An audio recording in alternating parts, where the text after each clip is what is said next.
Hello friends, welcome to our Sonia and family channel. అక్షర సత్యామృతం. దుర్బుద్ధి దుఃఖానికి బీజం. గమనించి తుంచకపోతే దుర్బుద్ధే నైజంగా మారుతుంది. బుద్ధిమంతులకు బుద్ధిహీనులకు చాలా తేడా ఉంది.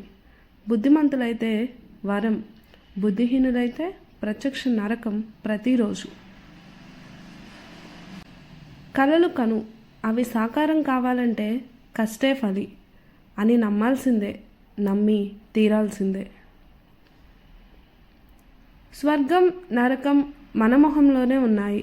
చిరునవ్వు స్వర్గం, మరి దుఃఖం నరకం.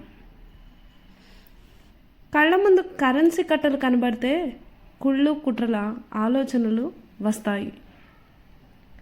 క్షణాల్లో ఆలోచన, నిమిషంలో ఆచరణ, గంటలు రోజుల్లో పట్టుబడడం, సంవత్సరాల తరబడి కటకటాల్లో ఉండడం. గమనించారా? సెకండ్లలో వచ్చే చెడ్డ ఆలోచనకు మూల్యం ఇది. పేరు పవర్ కొన్నాళ్ళ వరకే. పొగరున్న వారికి పేరు పవర్ రెండూ దూరం అవుతాయి ఎవరికైనా. కడుపుని కొంచెం ఖాళీగా ఉంచుకుంటేనే ఆలోచించే అవకాశం ఉంటుంది. ప్రతి మనిషికి మనసు ఉండాలి, కానీ అది మైనస్ కాకుండా ఉండాలి. అమ్మ కడుపు నుండి వచ్చినప్పుడు అడుగు, అలా పెరిగి 6 అడుగులు అవుతాడు మనిషి. 2 అడుగులప్పుడు తప్పటడుగులు వేస్తే చప్పట్లు కొడతారు.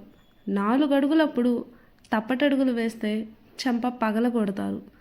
6 అడుగులప్పుడు తప్పు తెలుసుకుని మంచి చేస్తే వీడు నావాడని మీసం మెలిపెడతాం, విజయహారతి పడతాం. ఇలాంటి మరిన్ని అక్షర సత్యామృతం కొటేషన్స్ కోసం కీప్ వాచ్. ధన్యవాదాలు. Please like, share, subscribe. Thank you.